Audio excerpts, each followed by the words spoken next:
Alhamdulillahi rabbil alamina. Alhamdulillahi rabbil alamina. An balimaw an bɛ foli lase aw kelen kelen bɛɛ ma aw fɛn fɛn sigilen bɛ radio émergence fiɲɛ suru siraw la ka foli di lamɛnbaaw bɛɛ ma nin waati la émission spéciale an ye a labɛn bi a kun tɛ dɔwɛrɛ ye Burkina Faso jamana ɲɛmaa capitaine Ibrahim Traoré ale kɛlen ka san 2 kɛ fanga la Burkinakaw ka radio so a ye émission labɛn yaasa jamanatigi ani jamanadenw u ka ɲɔgɔn kumaɲɔgɔnya kuma dira Burkina jamanadenw ma ɲininkali min b'u fɛ ka kɛ jamana ɲɛmaa na u k'o kɛ jamana ɲɛmaa na ɲininkali ninnu ani jaabi ninnu u kɛra tubabukan na anw ye a kanu ka kuma ninnu bamayɛlɛma aw ɲɛ bamanankan la a ka se ka faamu sɔrɔ a la an y'o min kanu an sigilen bɛ o de kɛnɛ kan an bɛ fɛ ka kuma ninnu ta dɔɔni dɔɔni ka u yɛlɛma aw ɲɛ bamanankan na ne yɛrɛ mɔgɔ min bɛ micro la ne ye Mamutu Kulubali ye n ka nɛgɛw la Abdoulaye Yatara di général Bulo ale de bɛ ka baaraw kɔlɔsi aw ɲɛ yaasa nin kumakan ninnu an ka se ka sɛnsɛn ɲɔgɔn fɛ dɔɔni dɔɔni ka a yɛlɛma bamanankan la Abdoulaye général Bulo i bɛ kuma ninnu ta an b'a yɛlɛma dɔɔni dɔɔni ka taa.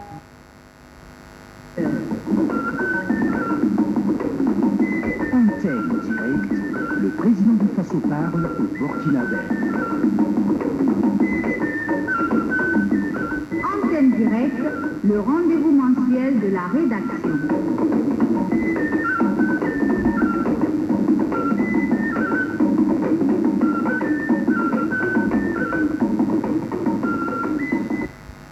Mesdames, Messieurs, bonjour. Bienvenue à Antenne directe spéciale sur Radio Burkina.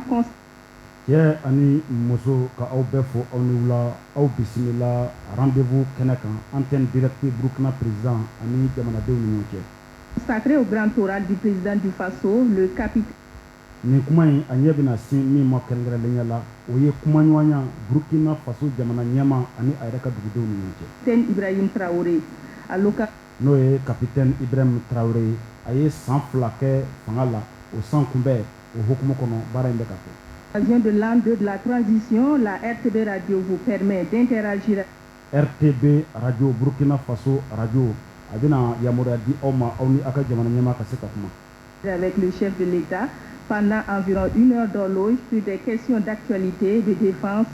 An ye waati min ta o kama o ye heure 1 bonyanko de ye a bɛna ɲininkaliw kɛ kumaw kan minnu bɛ tali kɛ lahalaya minnu bɛ sen na ani lakanako cogoyaw kan. Et de lutte contre le terrorisme et d'autres sujets d'intérêt national. Ka taa se terrorisiya baaraw olu kɛlɛli ma ani ko wɛrɛw. National en direct du palais présidentiel de Koulouba. Kuma ninnu a bɛ sen na Burkina yɛrɛ masayaso la Koulouba. Aw bɛ Comme un capitaine à la barre d'un navire pris dans une tempête, le capitaine Ibrahim. A bɛ i n'a fɔ bateau min bɛ ji sanfɛ a capitaine a bɛ a bateau kɔnɔ a ji sanfɛ a bɛ i n'a fɔ o ɲɔgɔn. Ibrahim Traoré a pris les commandes d'un Burkina Faso confronté à des tempêtes sécuritaires. Burkina Faso jamana ɲɛmaa a ye Burkina ɲɛmaaya ta waati kɔnɔ Burkina ni gɛlɛyabaw bɛ ɲɔgɔn na waati min fiɲɛ ka bon bisibasa barikaw ka bon. Social et économique. Gɛlɛyaw bɛ yen minnu bɛ tali kɛ sɔrɔko ta nasiraw la ani sigiyɔrɔkow ani jamanadenw ka koɲɛw la. En ces 2 années, le président du Faso a dû naviguer à travers les vagues de défis. Ni san 2 in kɔnɔna na jamana ɲɛmaa a ye taama kɛ ka bɔ wo caman fɛ ani furakɛ caman fɛ yaasa ka Burkina Faso sago ka yɛlɛ sanfɛ. Que nous connaissons tous, en gardant le cap vers une souveraineté retrouvée et un avenir de paix et de stabilité. A ye i ɲɛsin min ma o baara la o ye an ka jamana yɛrɛ k'a ka yɛlɛma hɔrɔnya sɔrɔ kura ye a nɔ na siniɲɛsigi o baaraw olu ka labɛn an ka jamana ɲɛ. Aujourd'hui, nous faisons escale pour examiner le cap suivi, les obstacles franchis. Bi in na an b'an jɔ k'an kɔfilɛ k'a lajɛ mun ni mun kɛra gɛlɛya jumɛnw kɔ sago la an ye para ɲɛ joli kɛ Ibrahim sigi fanga la ani sisan cɛ. Les horizons qui se dessinent. Yali Auditeurs, jigiya jumɛnw de bɛ anw ɲɛ waati nataw la lamɛnnikɛlaw. auditrices du réseau synchronisé de Radio Burkina. et Lamɛnnikɛla cɛman ani a musoman aw fɛn o fɛn sɔgɔlen bɛ Burkina Faso radio synchronisé la ɲɔgɔn na. des radios partenaires, participez à l'émission en appelant le Ani ka taa se radio in ani radio minnu bɛ jɛ ka baara kɛ ni ɲɔgɔn ye. Aw bɛɛ bɛ se ka aw sen don ni émission in na ka wele kɛ an bɛna numéro minnu fɔ. 30 49 93 et le 25 33 33 37. Mon confrère Hervé Kaboré se chargera de recueillir vos préoccupations et de N baaraɲɔgɔn Hervé Kaboré ale bɛna aw ka ɲininkaliw sɛbɛn ni ka u lase anw ma émission kɛnɛ kan. les porter à l'attention de Monsieur le Président ici en direct. Ka aw ka ɲininkaliw lase jamana ɲɛmaa ma ale min bɛ an kɔrɔ yan direct la aw ni aw cɛ. Les de Koulba. D'ores et déjà, les lignes téléphoniques sont ouvertes. Monsieur le Téléphone labilalen don ka ban. Jamana Président, ɲɛmaa. bonjour. Bonjour madame. Merci Jamana ɲɛmaa i ni sɔgɔma ka i fo. de vous prêter à cet exercice sur Radio Burkina à travers l'émission Antenne Directe. An b'i fo i sɔnna ka sigili min kɛ nin kɛnɛ in kan ni émission in kɛnɛ kan yaasa i ni burukinabew ka se ka jɛ ka kuma. Avant de recueillir les premières questions des auditeurs, Excellence, c'est la première fois que vous exprimez directement devant l'ensemble des Burkinabés. Yali an ka maaw ka question bisimila nin ye i siɲɛ fɔlɔ ye i ka jamanadenw i n'u ka kuma direct la radio sira fɛ nin cogo la tan. Burkinabé à travers les ondes de Radio Burkina. Comment vous sentez-vous à l'idée de partager ce moment de dialogue direct avec les Burkinabés? Yali e yɛrɛ nin ko bɛ e dusukun yɛrɛ la cogoya jumɛn na ka waati sɔrɔ i ni Burkina jamanadenw ka sigi ka kuma direct la e bɛ radio so kɔnɔ u bɛ ka ɲininkaliw kɛ i la i bɛ k'u jaabi yali a bɛ e yɛrɛ fari la cogo di? Merci beaucoup. Bonjour chers parents, chers frères et sœurs auditeurs de la radio Burkina.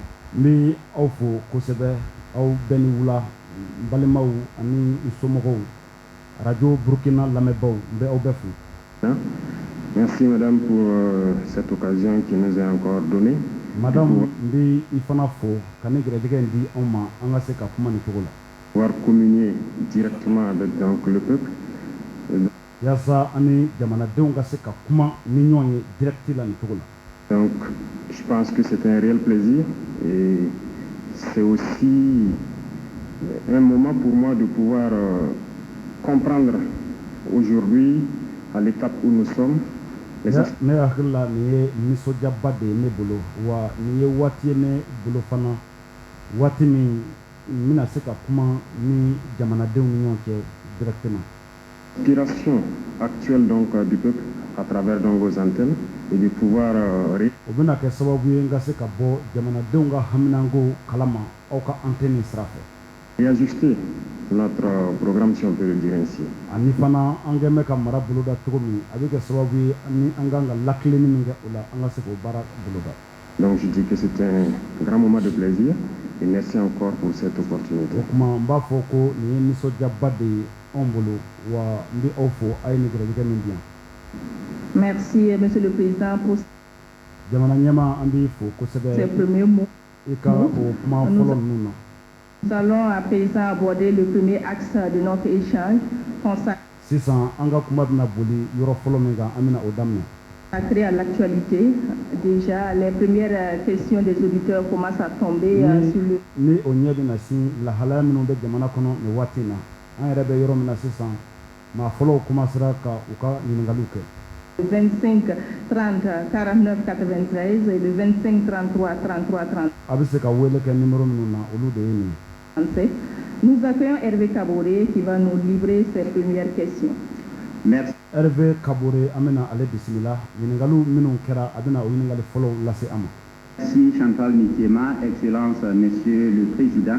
La première question. Chantal Nikema an b'i fo kosɛbɛ ka jamana ɲɛmaa fana fo ɲininkali fɔlɔ min kɛra. Nous vient du secteur 16 de Ouagadougou, Stéphane. O bɔra baara yɔrɔ secteur 16 Ouagadougou kɔnɔna na o ɲininkali bɔra o fanfɛla fɛ. Diamtouré veut savoir comment vous avez vécu les multiples tentatives de déstabilisation. Saint Touré ale bɛ fɛ k'a dɔn yali cogoya jumɛn na ŋaniya jugu min tara k'a fɔ k'u b'i ka fanga dafiri i sera k'o ŋaniyaw kɔsago cogo di. Avec en ligne de mire votre assassinat. Deuxième question, c'est madame. u tun bɛ fɛ ka i bɔnɛ i nin na i ka fanga dafiritɔ la yali e sera ka o gɛlɛya ninnu kɔsago cogo di jamana ɲɛma. Madame Koné de Bobo Dioulasso. Question filanan o ye Konemuso ye ka bɔ Bobo Dioulasso. Faire savoir le sort qui sera réservé aux comploteurs. Ale bɛ fɛ k'a dɔn yali janfan ci minnu tun bɛ fɛ ka i ka fanga dafiri mun de bɛna kɛ u la. Et puis ensuite, toujours à Bobo Dioulasso, c'est Daniel Sanou. Ale bɛ Bobo Dioulasso Daniel Sanou ale fana ye ɲininkali kɛ.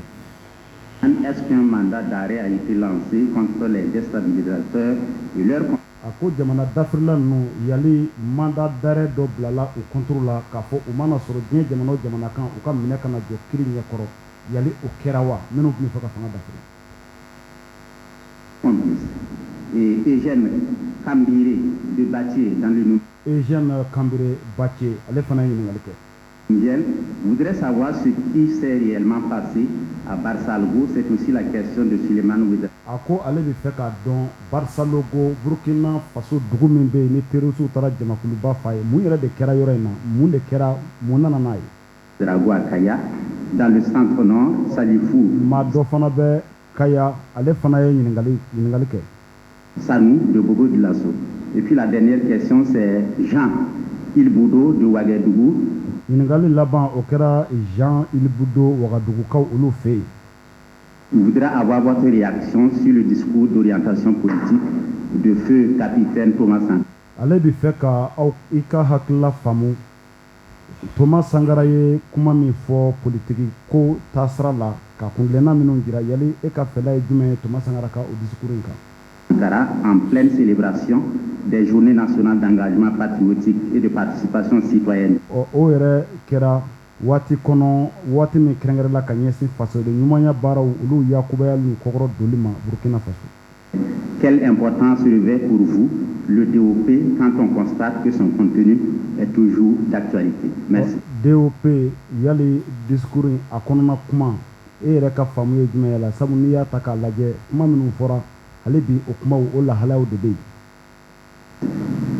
Merci Hervé Kaboré pour cette première série de questions des auditeurs. Monsieur le Président. Hervé Kaboré an bɛ fo kosɛbɛ i ye nin ɲininkali minnu kɛ ni a bɔra lamɛnbaaw yɔrɔ. Vous venez d'entendre les préoccupations des auditeurs qui tournent autour. Jamana ɲɛma i bɔra ka jamanadenw u ka haminankow min kɛra ɲininkali ye ka ɲɛsin i ma o ɲininkali ninnu a bɛ munumunu fɛn min da fɛ. Pour des velléités de déstabilisation et notamment avec ŋaniya juguya min tara ka jamana dafiri. L'attaque de Barsalgo. Kɛrɛnkɛrɛnnenya la bɛnkanni wale min ɲɛsinna Barsalgo dugu ma. Les auditeurs voudraient savoir. Lamɛnnikɛlaw u bɛ fɛ k'a dɔn. Comment avez-vous vécu ces... I sera ka nin gɛlɛya ninnu kɔsago cogo di nin gɛlɛya ninnu e sera ka ninnu latɛmɛ cogo di. Ces situations. D'accord, merci madame. Madame b'i fo i ka o kuma ninnu na. Alors je dirais que c'est vraiment l'actualité. N b'a fɔ tiɲɛ yɛrɛ la nin lahalaya ninnu yɛrɛw de bɛ sen na. Les questions de déstabilisation. Kuma minnu bɛ tali kɛ jamana dafiriliko la. Ce sont des questions actuelles. Olu ye kumaw ye minnu bɛ sen na bi. Avant de nous engager dans cette mission. Yali anw ka an sen don k'an bila nin baara in kɛnɛ kan. Je pense qu'il y a un certain nombre de risques qu'il faut ne hakili la farati dɔw bɛ yen minnu ni olu ka kan mesurer et accepter d'assumer. Minnu u jate kan ka minɛ wa i kan ka u hakɛ dɔn ni ka sɔn u ma. Et parmi ces risques, il y a le fait de ne pas réussir. O faratiw cɛ la fɛn dɔ bɛ yen o ye ka dɛsɛ ka i ka baara kɛ. La mission pour laquelle on était venu. Baara min ni anw nana fanga la o kama ka dɛsɛ ka o kɛ o ye farati ko dɔ ye. Donc quand on vient c'est soit ça passe ou ça casse. O kuma ni i nana fanga la wali a bɛ ɲɛ wali a bɛɛ bɛ tiɲɛ. Dieu merci, on a pu réussir la mission pour pouvoir donc imprimer notre vision des choses. ala ni ce anw sera ka o baara kɛ yaasa an ka kuntilenna ye min ka o bila sira kan an sera k'o kɛ. À notre pays. Après ça, l'autre risque, c'est d'accepter d'abandonner tout. O kɔfɛ farati min bɛ yen o ye ka sɔn ka i bolo bɔ fɛn bɛɛ la k'a bɛɛ to yen o ye adama. Voilà, on ne peut pas, en tant que jeune, être là donc au sommet de l'État et vouloir peut-être me o tuma ne en tant que n ye funankɛni de ye n tɛ se ka kɛ jamana ɲɛmaaya la ka tila ka retrouver sous des manguiers à manger du rusmbala comme les autres. C'est-à-dire ka kɛ mangoro kɔrɔ ka ye cogoya dɔ la i b'a fɔ maa tɔw. Accepter d'oublier sa jeunesse, accepter d'oublier la vie.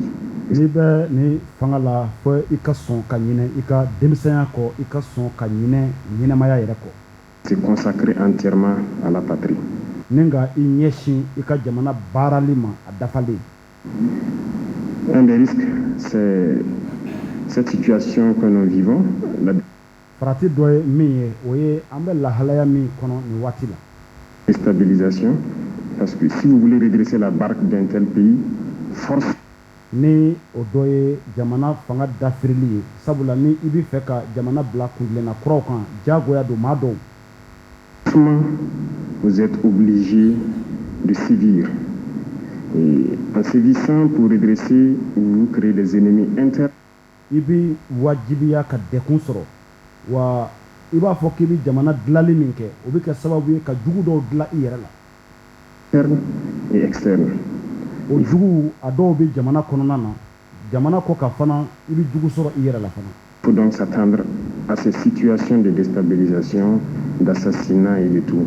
Parce que nous avons... O kuma an kan ka sigi a kan k'a fɔ n'an ɲɔgɔnna jamana dafiri walew ka fagali ɲɛsin an ma ani joli bɔn an kan ka sigi a kan k'a fɔ ko o ɲɔgɔnnaw bɛ kɛ. Nous avons touché aux intérêts de beaucoup de personnes.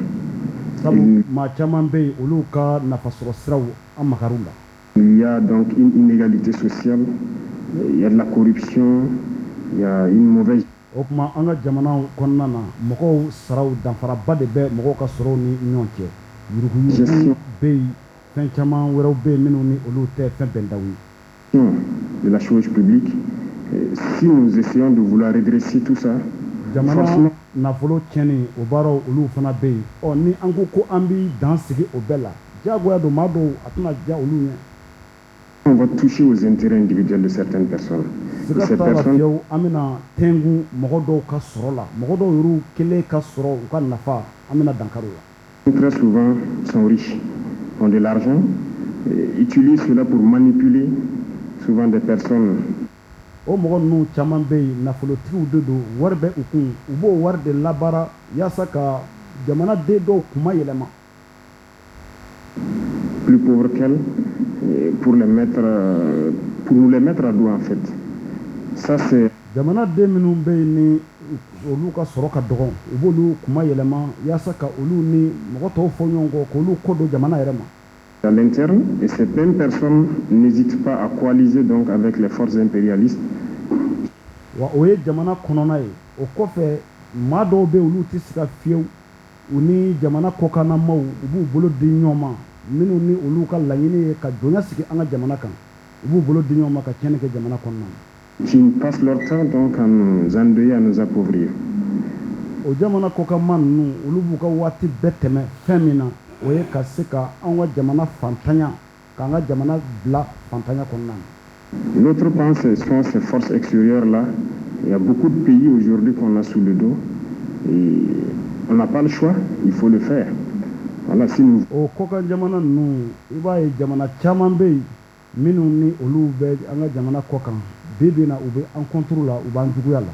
Nous voulons que notre patrie soit indépendante, si nous voulons notre souveraineté, si nous voulons que les Burkinabés mangent à leur faim. Fo an ka jɛ n'o ye n'an bɛ fɛ an ka yɛrɛma hɔrɔnya ka di an ma n'an bɛ fɛ dun ka fɔ ka sabati an ka jamana kɔnɔna na n'an bɛ fɛ Burkina ka taa ɲɛ fo an ka jɛ n'o ye. Si nous voulons que nos enfants aillent à l'école sans payer un franc, si nous voulons que demain... n'an bɛ fɛ an ka jamanadenw ka taa lakɔli la k'a sɔrɔ u ma dɔrɔmɛ kelen sara n'an bɛ fɛ sini ma. Le paludisme qui est une des maladies les plus répandues au Burkina Faso, que nous puissions soigner notre population sur certains mots à 0 francs.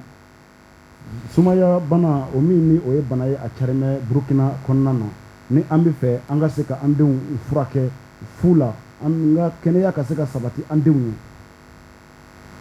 Voilà certains rêves que nous avons, mais il va falloir faire beaucoup de concessions, il va falloir empêcher certaines puissances de nous piller.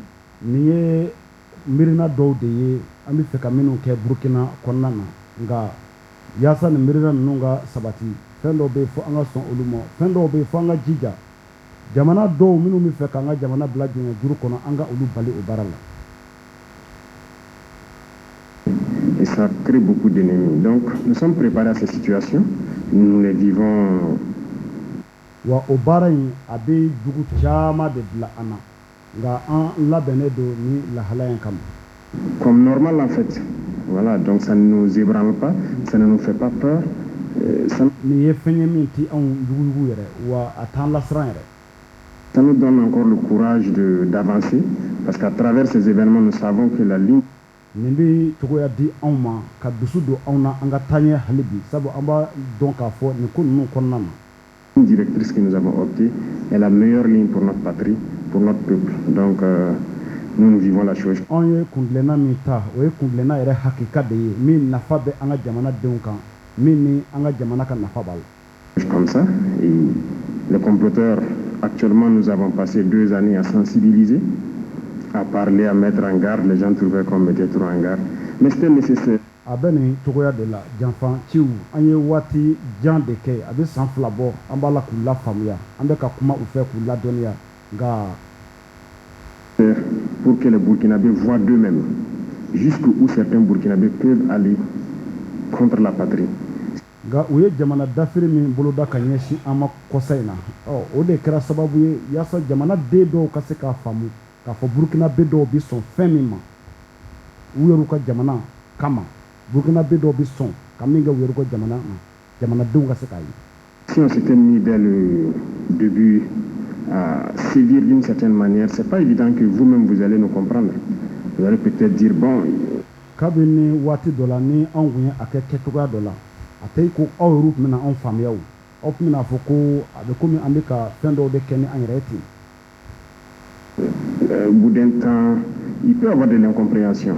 Et je pense que le capitaine Thomas Sankara a été mal compris. Waati dɔ kɔnɔna na ɲɔgɔn faamubaliya o bɛ se ka na ne yɛrɛ ka faamu na capitaine Thomas Sankara a b'i ko ale ma faamuya. À un moment donné, peut-être parce qu'ils ont commencé fort, mais il fallait laisser le peuple voir, comprendre. A ma faamuya waati dɔ kɔnɔna na nka Thomas Sankara u kun kan ka maaw to yen ka jamanadenw to yen u yɛrɛw k'a ye u ɲɛna u k'a faamuya. Comploteurs communiquer avec le peuple à travers u k'a faamuya nin janfan ci ninnu u bɛ sɔn fɛn min ma ka kuma ni jamanadenw k'a faamuya ninnu ye maa sugu minnu. Tout ce que nous avons fait. Et aujourd'hui, je pense que les gens ont beaucoup compris. Wa o ye fɛn ye anw ye min kɛ an nanen fanga la hakili la bi bi in na burukinabew y'a faamu janfan ci ninnu maa minnu don u bɛ sɔn fɛn min ma. L'auditeur de Bobo Dioulasso voudrait savoir quel est le sort réservé à ces comploteurs-là. Lamɛnnikɛla min n'o bɛ Bobo Dioulasso o ko ko ale bɛ fɛ k'a dɔn yali nin janfan ci ninnu a kɛlen bɛ ka mun labɛn ninnu kama. Comme nous l'avons dit, à partir de cet instant, je ne vais pas rentrer dans les détails. Chacun va assumer. I n'a fɔ an y'a fɔ cogo min nin waati in na n tɛ fɛ ka don kow kɔnɔ k'u walawala fɔ u dugudugu ɲɛ na nka mɔgɔw bɛna faamu. Si quelqu'un entreprend des démarches comme ça, il assume toutes les conséquences. Nous n'allons plus. Maa minnu ye nin janfa kɛ a maaw u bɛna ye u ɲɛ na ni maa ye i yɛrɛ bila nin sira sugu kan kɔlɔlɔ min b'a la a tigi b'a ye. Conseiller quelqu'un ou voilà, mettre en garde encore. An tɛna maa ladi tuguni an tɛna maa bilasira tuguni. Donc. On va revenir sur le cas de Barsalgo. Il y a un auditeur qui voudrait savoir qu'est-ce qui s'est réellement passé à Barsalgo. An bɛ fɛ ka segin ka na fɛn min kɛra Barsalgo lamɛnnikɛla dɔ bɛ yen min bɛ fɛ ka dɔn mun yɛrɛ de kɛra Barsalgo. Barsalgo, je ne vais pas rentrer aussi dans les détails, mais Barsalgo, je pense que j'étais personnellement visé. Barça logo ndi fɛ ka segin ka na kumaw wala ka don ko dugudugu ɲɛ na nka Barça logo tun bɛ maa min yɛrɛ nɔfɛ tigitigi o ye ne yɛrɛ de. Parce que Barça logo et moi il y a une histoire. Barça logo est la sabu Barça logo ni ne cɛ tariku dɔ de bɛ yen. Situation du pays a une histoire. Barça logo ni Burkina ni ɲɔgɔn cɛ tariku dɔ de bɛ yen. En juillet 2022. Juillet 2022 waati. Vous pourrez peut-être après vous renseigner sur place à Barça. Nin émission in kɔfɛ aw bɛ se ka taa Barça logo kaw fɛ yen ka taa kibaruyaw ta yen dɔ. Barça logo. J'ai défié beaucoup d'ordres pour m'interposer pour que Barça. Ne yɛrɛ ye Sarawisi ɲɛmaaw ka yamaru caman sɔsɔ yaasa Barça logo kana bin jugu tɛgɛ kɔnɔ. Nous ne tombe pas.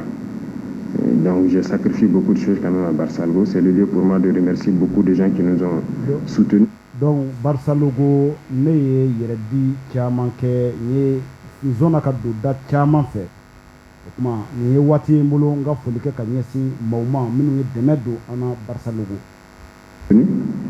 Dans notre manœuvre pour que Barça logo soit. An kun bɛ cɛsiri min na k'a sɔrɔ an ma kɛ jamana ɲɛmaa ye yaasa Barça logo kana bin minnu ye dɛmɛ don an na o kɔnɔna na an b'u fo nin waati la. Je pense qu'ils ont ciblé Barça logo parce que ça allait me toucher. Voilà, c'était l'objectif. Je ne veux pas. Ne hakili la u ye bengani wale ɲɛsin Barça logo ma a kun tɛ dɔwɛrɛ ye yaasa ka ne degun.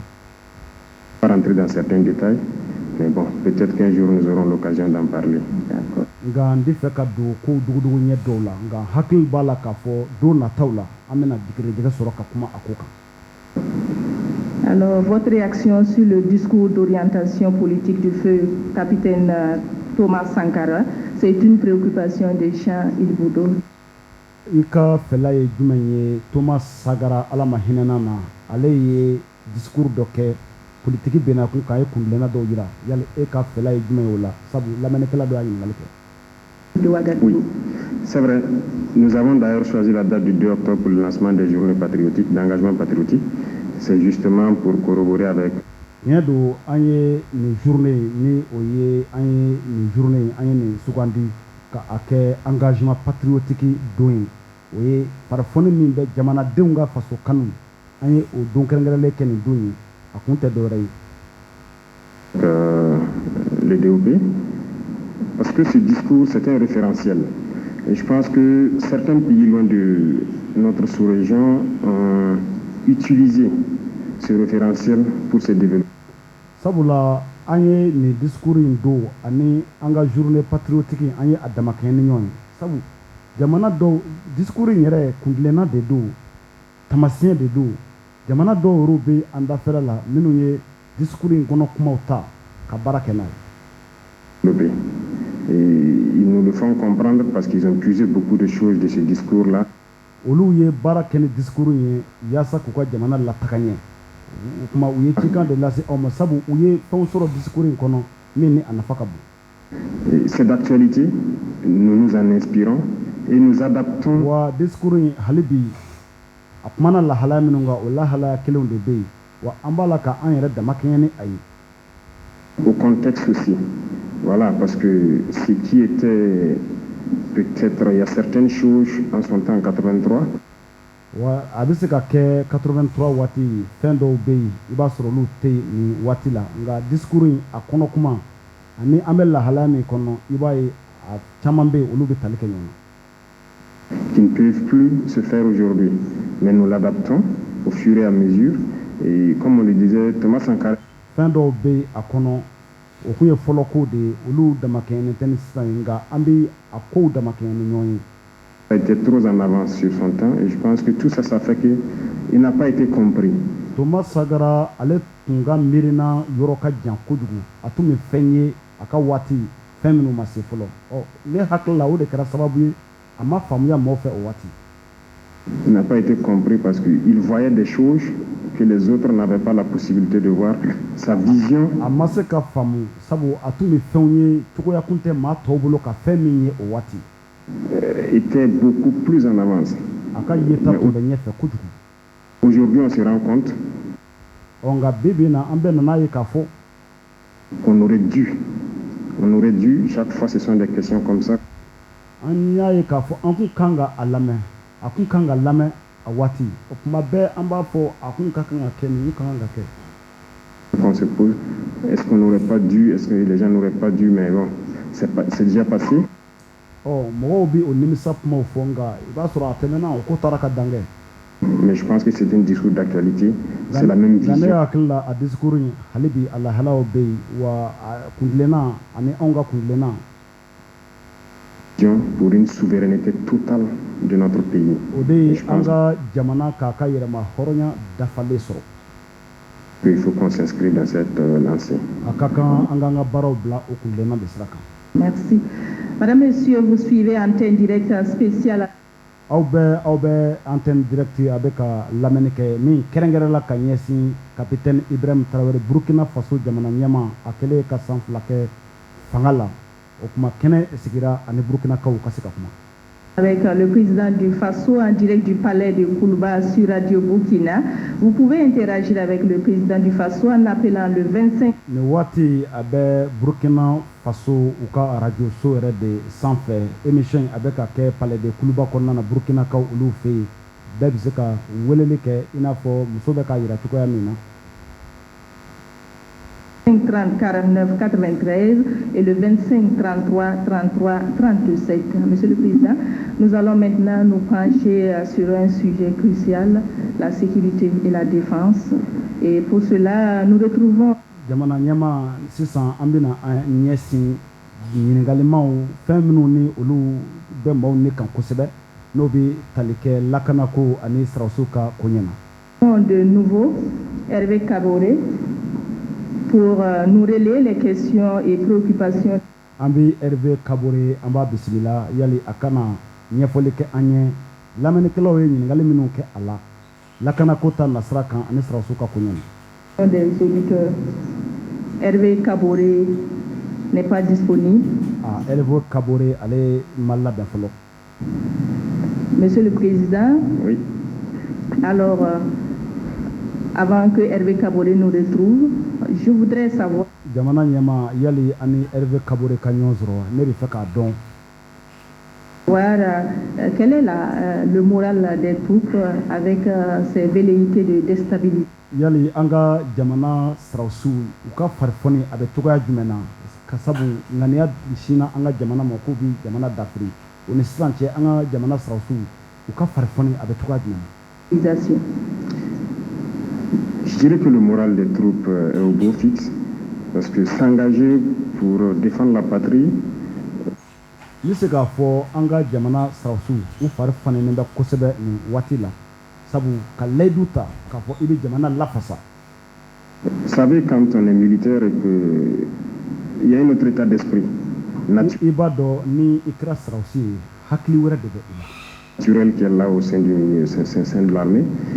Hakili wɛrɛ de bɛ kɛ i la ni a yɛrɛ ye armée kɔnɔna na. Prendre son sac à dos, son arme et partir au front, c'est pas donné à tout le monde. Ka i ka marifa ta k'i ka saki da i kɔ la ka taa kɛlɛyɔrɔ la o tɛ fɛn ala ye min nɔgɔya bɛɛ ye.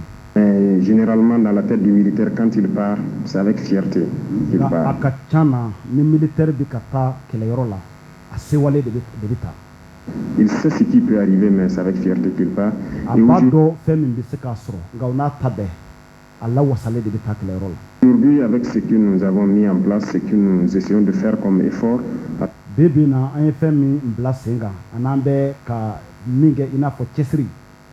À travers l'accompagnement du peuple, beaucoup de militaires sont vraiment fiers d'être militaires. Ni o bɛ ka kɛ ni Burkina Faso jamanadenw ka dɛmɛ ye Burkina sɔrɔdasi caman bɛ yen olu sewalen don mun na olu ye sɔrɔdasi ye u nisɔndiyalen don. Voilà pour que se donne corps et âme et avec tout l'accompagnement que le peuple aussi fait. O de y'a to u b'a la ka u yɛrɛ di u ni u faribakolo o bɛ ka kɛ ni Burkina jamanadenw ka dɛmɛ ye. À leur endroit, je pense que ça ne peut que booster le moral. Ne hakili la o bɛ kɛ sababu ye ka dɔ de fara sɔrɔdasiw ni mini kan ka taa faso la fasali ma hali bi. C'est vrai que ces situations de déstabilisation ne les affectent pas, mais ça les donne encore plus de courage de se battre. Tiɲɛ don ni dafirili waleya min ɲɛsinna an ka jamana ma a tina an ka sɔrɔsiw fari faga fiyewu nka bɛna dusu wɛrɛ de d'u ma. Pourquoi ils doivent se battre pour leur patrie? Mais min kɛ dalu de ye u bolo u ka dɔn kun yɛrɛ jumɛn na u kan ka u yɛrɛ di ka kɛlɛ kɛ faso ye. Bien que ce n'est pas pour rien qu'on tente de nous déstabiliser, malgré que nous avons pu changer la donne en termes d'équipement de recrutement. O kuma guazan tɛ k'a fɔ maaw bɛ k'a ɲini k'u bi an dafiri hali ni a y'a sɔrɔ an ye cɛsiribaw kɛ ka kɛlɛminɛnw ɲini ka di an ka sɔrɔsiw ma nka o n'a ta bɛɛ dɔw ko fɔ u ka fanga yɛrɛ dafiri o tɛ guazan ye. De formation dans un laps de temps, si des gens tentent encore de déstabiliser, ça donne formation baw kɛ an ka sɔrɔsiw kunna waati kunguru kɔnɔna na nka ni o n'a ta bɛɛ dɔw bɛ k'a ɲini k'u bi fanga dafiri. Plus d'arguments aux militaires de rebooster leur morale et de se battre. O bi kɛ sababu ye ka togoya di jamana sɔrɔsiw ma u ka farifoni sɔrɔ ka dusu ta ni ka kɛlɛ kɛ hali bi. Merci. Hervé Kaboré. Hervé Kaboré. Et nous a rejoint pour les questions des auditeurs. Hervé, c'est à vous. Oui, Ani Hervé Kaboré ɲɔgɔn sɔrɔ a bɛ na ɲininkaliw kɛ lamɛnbaaw ye ɲininkali minnu tɛngu a la. C'est M. Alassane Ouedraogo qui nous appelle de Kaya dans le centre. M. Alassane Ouedraogo, allez en wele kabo Kaya. Non, il demande, après l'attaque de Barsalgo, l'opinion publique se demande si des sanctions ont déjà été appliquées à l'encontre des responsables et complices. A koko yali bengele ko Barsalgo kan yali maminu o barake amaw unyangila wa udeme baw minena wa yali akobi tukubi. Où en est-on en termes de justice et de réparation pour les victimes de cette tragédie? Ambe yoro jumɛn kiri kelela ni waleya in kan maa minnu nɔ ye min ye ka olu ɲangi ani maa minnu ni dankarila olu la Barça logo minnu fagara minnu jɔngina olu bilali u ka hakɛw kɔnɔ o ko bɛ cogoya jumɛn na? Voilà, c'est la question de M. Ouedraogo Alassane de Kaya. Nin ye M. Ouedraogo Kayakaw fɛ yen ale de ka ɲininkali ye. Merci Hervé. Monsieur le Président, vous avez la parole pour répondre à M. Ouedraogo. Hervé, ini ke jamana ɲɛma kuma bɛ i bolo yaasa i ka Ouedraogo ka kuma jaabi. D'accord, merci. Il faut dire qu'après toute attaque, depuis qu'on est là, après chaque attaque, nous essayons de faire une analyse de la situation. Fo a ka faamu bengani wale fɛn o fɛn bɛ kɛ a bengani wale kelen-kelen bɛɛ kɔfɛ anw bɛ a lajɛ ka sigi ka hakili jagabɔ yali mun de kan ka kɛ mun de kɛra tiɲɛ bɛ yɔrɔ jumɛn. Pour comprendre qu'est-ce qui a marché et qu'est-ce qui n'a pas marché. Yaasa ka se k'a faamu mun de ɲɛna mun de ma ɲɛ. Tant qu'on n'arrive pas à le faire, on ne peut pas améliorer la situation. Ni an ma se k'o kɛ fiyewu an tɛna se ka kow lafusaya. Donc, naturellement, après l'attaque de Barsalgo, sur le plan militaire, il faut analyser qu'est-ce qui s'est passé, qu'est-ce qui a marché. Bengani wale min ɲɛsinna Barsalgo ma o kɔfɛ sɔrɔsiya yɛrɛ taasira fɛ a ka kan an k'an yɛrɛ ɲininka mun de kɛra mun de dɛsɛ y'a to k'o kɛra mun de ɲɛna mun de ma ɲɛ. Marché. Là, nous sommes presque au bout donc de cette enquête. Je pense que sɛgɛsɛgɛli baara an bɛ ɲini ka se o laban yɔrɔ la. Les autorités militaires sont allées plusieurs fois à Barsalgo. Ne hakili la jamana sɔrɔsi ɲɛmaw u taara siɲɛ caman Barsalgo. Enquêter, continuer d'enquêter aussi à travers Kaya. U bɛ sɛgɛsɛgɛli baaraw la yen dɔ wa halisa u bɛ o la u bɛ o sɛgɛsɛgɛli kelen baaraw la Kayakaw fɛ yen. Les responsabilités seront situées d'ici quelques jours. J'attends le résultat du rapport. Et les sanctions vont tomber. C'était, comment je vais dire, toutes les attaques, c'est ce que nous faisons. Et si vous remarquez, il y a eu des attaques où on est amené à radier souvent certaines personnes qui ont manqué. Bengani wale fɛn fɛn bɛ kɛ anw bɛ nin ɲɔgɔnnaw de kɛ k'a lajɛ mun de ɲɛna mun de man ɲɛ mun de y'a to a kɛra o de kama bengani wale dɔw kɛra ka tugu olu la an ye maa dɔw gɛn ka bɔ jamana yɛrɛ armée la. Au devoir, voilà, parce qu'on n'a pas le choix tant qu'on s'engage et que on sent que la faille. O ye maaw ye minnu kun kan ka min kɛ u ka kɛta u ma se ka o kɛ sabu an b'a dɔn n'i ma se k'i ka kɛta kɛ bɛɛ an bɛ wuli ka bɔ i jɔyɔrɔ la. Bien du dispositif. Il faut se dire. Donc, nous attendons le rapport final pour agir. Donc, n'an y'a dɔn an ye sɔrɔsi minnu bila lakana na olu ka jɔyɔrɔ fabaliya de a kɛ o sababu bɔra maa min na o ni min ka kan an b'o kɛ. S'agissant donc des victimes, c'est naturel, nous avons adopté des lois pour que les enfants de ceux qui auraient perdu la vie dans cette guerre-là. Korofo min bi tali kɛ bengera maa minnu ka tɔɲɔ ye sera minnu ma sariyaw bɛ o kama an ye sariya dɔw ta sariya minnu ni nin n'a ɲɔgɔnna waleyaw kɛra denmisɛnnin dɔw yɛrɛ bɛ yen jamana ye olu ta ka olu ka ko minɛ a bolo fila la. On les récupère comme pupilles de la nation. Et c'est aussi an ye olu minɛ i n'a fɔ jamana ka lamɔdenw ka olu bila jamana yɛrɛ tɛgɛ kɔnɔ jamana ka jɔ n'olu ka kow ye. qui sont tombés, on les prend comme martyrs. Donc si vous suivez, il y a ni olu bina an bi olu ta i n'a fɔ sedisu minnu bina a bɛngɛnɛ walew senfɛ an b'olu jate i n'a fɔ sedisu. Le conseil des ministres surpassé, il y a 236 enfants, donc dans 236 ou 238. Conseil des ministres tɛmɛnen na 238 enfants n'o ye denmisɛnnin 200 ani denmisɛnnin 38 an ye olu de kɛ maaw ye minnu ye jamana yɛrɛ ka lamɔdenw ye ka sababu kɛ u mansaw fagara kɛlɛ sababuya la. Qui a été donc déclaré pupille de la nation. Ça sera le même traitement au fur et à mesure. Mais pour l'instant, le gouvernement... olu minnu ta k'u kɛ jamana yɛrɛ ka denmisɛnnin kɛrɛnkɛrɛnlenw ye o ɲɔgɔnnaw bɛna to sen na ni dankarila maa minnu somɔgɔw la nin cogo la ka denmisɛnninw to u bolo an bɛ a denmisɛnnin fitinin ninnu an bɛ u kɛ jamana yɛrɛ ka lamɔdenw ye. Permanemment aux côtés donc des populations là-bas pour pouvoir prendre en charge déjà sur tout le côté psychologique, sur le côté humanitaire, santé et tout, de tous les membres donc, des familles qui ont été endeuillées lors de cette tragédie.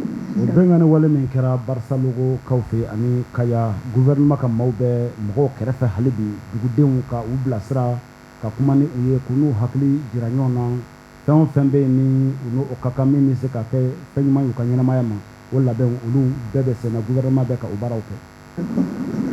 Hervé Kaboré a des questions des auditeurs. Hervé Kaboré ɲininkali dɔw kɛra a la an ka lamɛnnikɛlaw fɛ a bɛ fɛ ka na o ɲininkaliw fana kɛ. Rejoint une fois de plus. Oui, Chantal Nikéman, les auditeurs ont encore envoyé des questions d'actualité. C'est M. Thomas Kafando de Zignari. Lamɛnnikɛlaw u ye ɲininkali wɛrɛw olu bila ka na M. Kafando ale ye ɲininkali dɔ kɛ. En rapport avec le mois du consommation local, il demande quelles sont les stratégies pour un développement endogène basé sur... Min wele ko kalo min ni o ɲɛsin bɛ consommer localement o ye an yɛrɛw bɛ fɛn minnu dilan an fɛ Burkina ka o fɛnw kɛ ka an magow dilan ka olu labaara kalo min kɛrɛnkɛrɛnla o kama ale ka question ni o kalo kow bɛ tali kɛ ɲɔgɔn na. Les produits made in Burkina. Et puis, M. Karim Zongo de FADA demande, vous avez des équipes gouvernementales. Karim Zongo FADA, ale ko gouvernement be aw bolo.